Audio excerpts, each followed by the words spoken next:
그곳으로 오는 사이에 라헬도 베냐민을 낳다가 출산하다가 세상을 떠났습니다. 헤브론에 도착해서는 아버지 이삭의 장례를 치러야만 했습니다. 장례를 치르고 에서는 떠나 세일산으로 갔습니다. 야곱과 에서는 함께 살지 아니하고 따로 거주하기로 하였습니다. 36장 7절에 서로의 소유가 많아 함께 살 수가 없었다라고 말씀하며 에서는 세일산에 거주하게 되었음을 밝히고 있습니다. 그러나 야곱은 하나님의 명령대로 아버지가 계시던 가나안 땅에 거주하고 있음을 성경은 말씀하고 있습니다. 이제 본격적으로 야곱의 가족, 특히 요셉에 대한 말씀이 나오기 시작합니다. 어제 우리가 새벽 예배를 드리지 않았지만 어제 말씀에서 에서의 족보에 대한 말씀이 나왔습니다. 성경은 시선을 에서에게서 야곱과 에서에게로 요셉에게로 요셉의 가족에게로 옮겨옵니다.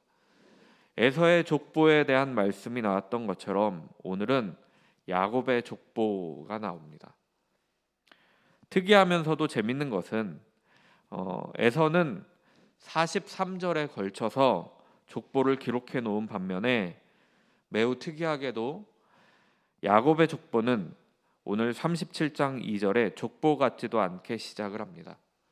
야곱의 족보는 이러하니라 하고 말하고 있지만 그 뒤의 내용은 요셉의 이야기가 나옵니다. 야곱이 얼마나 요셉을 사랑하였는지 편애하였는지 야곱의 모든 것이 요셉에게 같다는 것은 아닐까 싶기도 합니다. 사랑과 관심도 모두 다 모든 것을 요셉이 독차지한 것은 아닌가. 그래서 야곱의 족보는 이러하니라는 말씀을 한 뒤에 줄곧 요셉의 이야기가 중심으로 나오는 것은 아닌가 싶습니다. 야곱의 편애로 말미암아 요셉은 좋았을지도 모릅니다. 그러나 형제들은 아버지의 사랑을 받지 못해서 불만족스럽고 불편했습니다. 요셉은 형제들에게 미움을 당합니다. 그 이유가 야곱의 편에만 있었던 것은 아닌 것으로 보입니다. 요셉의 형제들에게 요셉은 형제들에게 미움을 당합니다. 그 이유가 요셉에게도 있었습니다. 요셉의 행동도 형제들로 하여금 미움을 받게 하였습니다.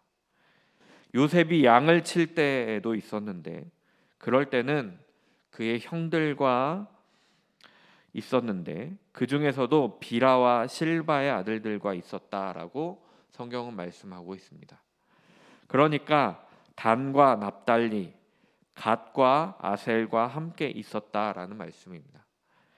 함께 하면서 그들의 잘못된 행동을 보게 됩니다. 어쩌면 이런 모습 속에서 요셉의 도덕적인 행위가 그것에 대한 잣대가 그의 형제들과는 좀 다르지 않았을까 추측해 볼 수도 있습니다. 요셉의 형들의 도덕적으로 좋지 않은 행동들은 세겜에서 이미 볼 수 있었고 또 이후에 요셉에게 행하는 사건을 보아도 알 수 있는 부분입니다.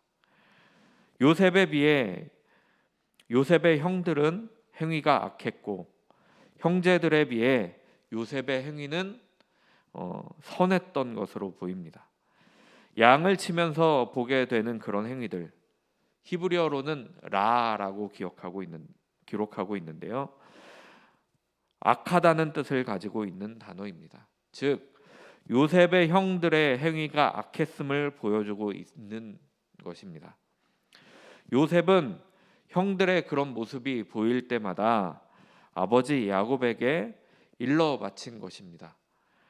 형제들의 입장에서는 요셉은 고자질쟁이 혹은 아버지의 앞잡이 같은 그런 느낌이었을 겁니다.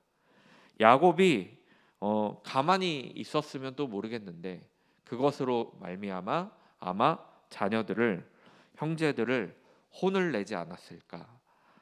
그것은 우리가 볼 수 있습니다. 야곱은 요셉을 특별히 더 사랑했다라고 말씀합니다. 성경은 노년에 얻은 아들이라서 더 사랑했다라고 말씀합니다. 노년에 얻은 아들이어서도 있겠지만 자신이 그렇게 사랑하던 라헬에게서 낳은 아들이었기 때문에 더욱 사랑했을 것입니다. 그를 매우 사랑했기 때문에 채색 옷을 지어 입혔다라고 말씀합니다. 채색 옷은 정확하게 정의하지 못합니다. 신학자들마다 그리고 번역 성경들마다 내용이 조금씩 다릅니다. 공동 번역은 장신구를 단 옷이라고 번역하였고 새 번역 성경은 화려한 옷이다라고 번역을 했습니다. 쉬운 성경은 소매가 긴 옷이다라고 번역을 하였고 현대어 성경은 여러 장식이 달려 있는 알록달록한 긴 옷이다라고 번역을 했습니다. 종합해 볼 때 소매가 길어서 품위가 있어 보이면서도 화려하고 또 값이 비싸서 자랑할 만한 그런 옷이었던 것으로 추정해 봅니다. 다른 자녀들에게는 그렇게 하지 않았는데 오직 요셉에게만 그렇게 했던 야곱의 편애도 보여주면서 동시에 그러지 못한 자녀들에게 요셉이 얼마나 눈의 가시였을까 싶습니다. 다른 형제들은 열심히 양도 치면서 그렇게 살았는데 이런 채색 옷을 입고 어떤 일을 할 수 있겠습니까? 소매가 긴 옷을 입고 양을 치러 갈지라도 고된 일을 할 수 없는 구조의 옷을 입고 있는 겁니다. 고대 근동 문화권에서는 옷의 길이가 길면 길수록 그 사람의 신분을 반영한다라고 합니다. 그러니까 야곱이 그의 형제들보다 요셉을 더 높이고 더 존귀하게 생각했던 것을 우리는 엿볼 수 있습니다. 그리고 더 나아가서는 야곱이 요셉에게 장자권을 주고 싶어 했던 것으로 보입니다. 야곱의 이런 편애는 가족임에도 불구하고 서로 편하게 대하지 못하게 만들어 버렸습니다. 가족이지만 가족 같지 않았습니다. 불편하고 미워하는 감정이 그 안에 있었습니다. 참 불편한 관계가 지속된 것입니다. 그런데 여기에 기름을 붓는 사건이 일어납니다.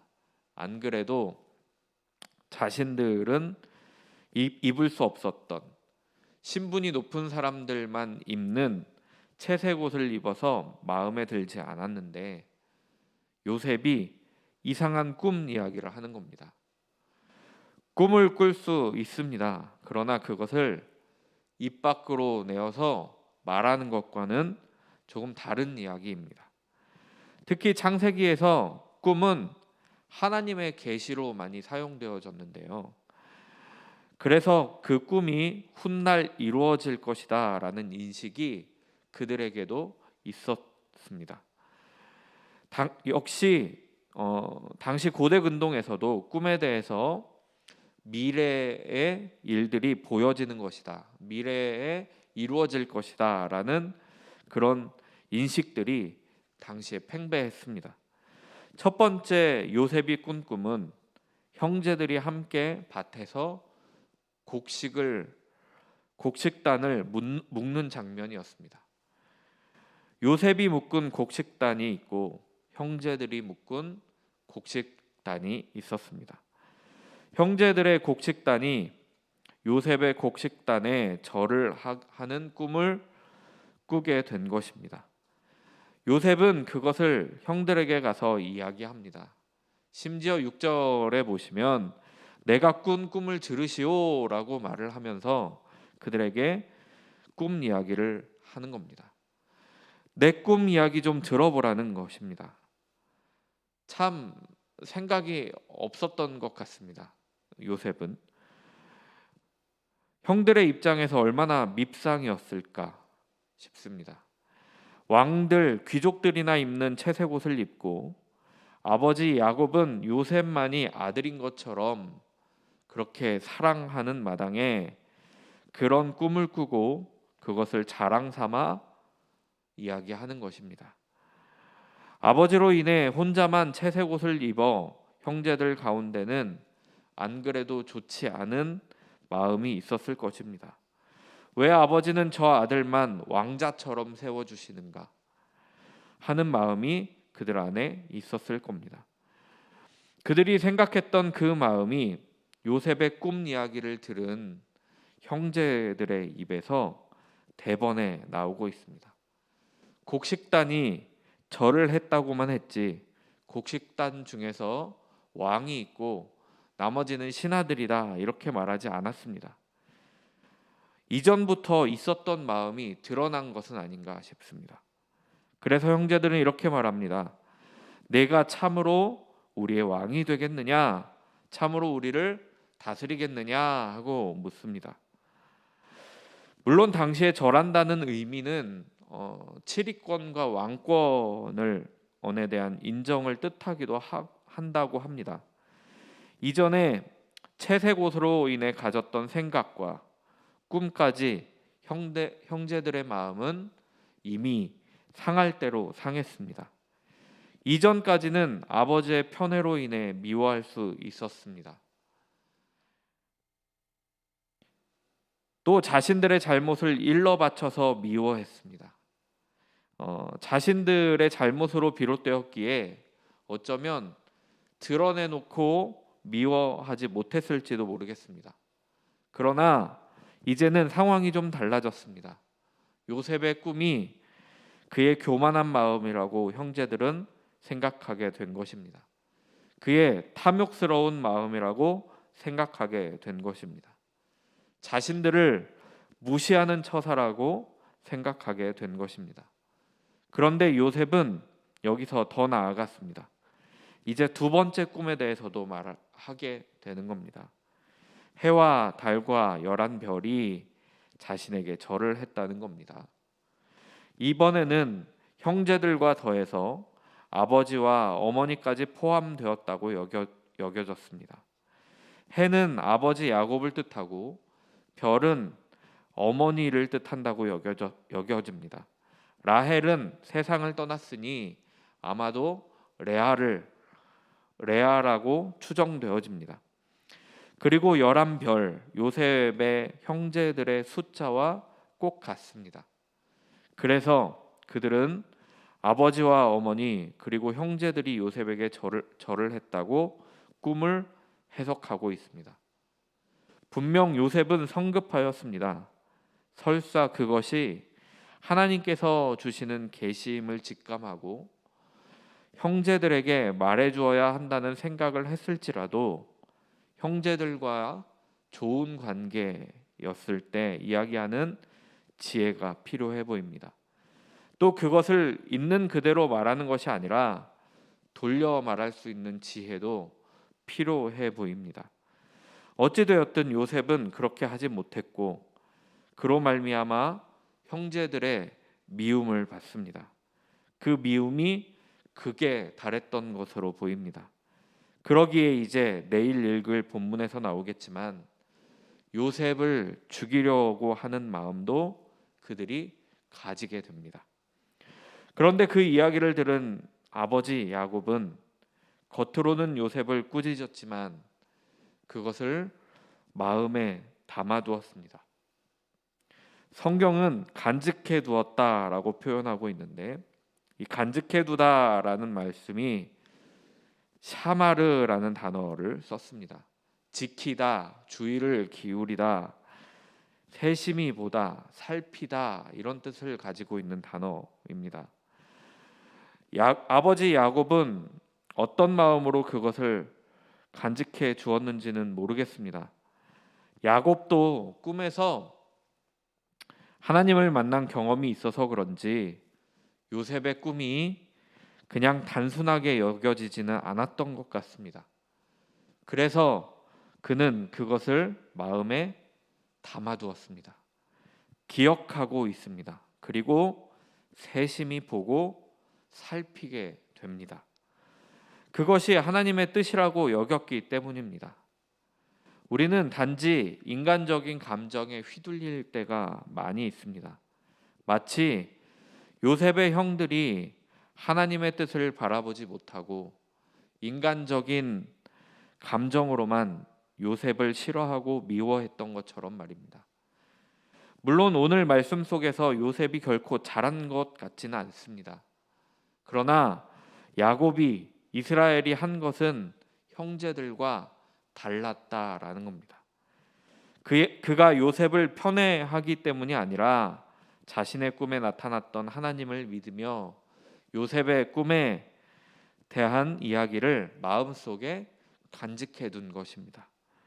하나님께서 요셉에게 보여주셨음을 믿고 간직해 두는 겁니다. 우리의 삶 속에서도 때로는 우리의 기분에 맞추어 하나님의 말씀이 다가오는 것이 아닙니다. 나에게 부딪힘이 될 때도 있고 때로는 마음이 어려울 때도 있습니다. 그럴 때에도 그 말씀을 마음에 간직하며 주의 깊게 살피며 살아가는 저와 여러분이 되었으면 좋겠습니다. 그래서 하나님의 뜻을 기억하고 하나님과 함께 걸음을 걸어 나아가는 우리 모두가 되기를 간절히 소망합니다. 오늘은 기도합니다. 이주민 교회와 청년 제자교회 그리고 그루터기 배움터를 위해서 기도 부탁드립니다. 또한 선교사님들을 위해서 우리 함께 기도 부탁드립니다. 기도하시겠습니다.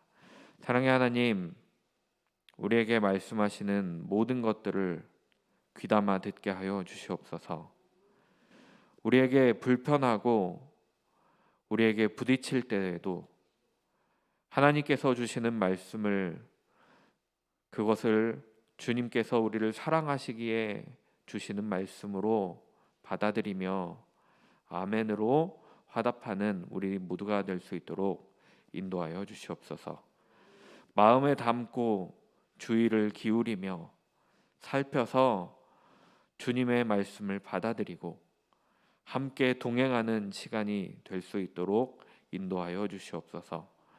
오늘 하루가 주님과 동행하며 행복한 시간이 되게 하여 주시옵소서. 예수 그리스도의 이름으로 간절히 기도드렸습니다. 아멘. 하나님 아버지 기도합니다. 아버지 우리들 가운데 하나님 함께하여 주시고 주님을 바라보는 아버지 우리의 삶이 될 수 있도록 하나님 아버지여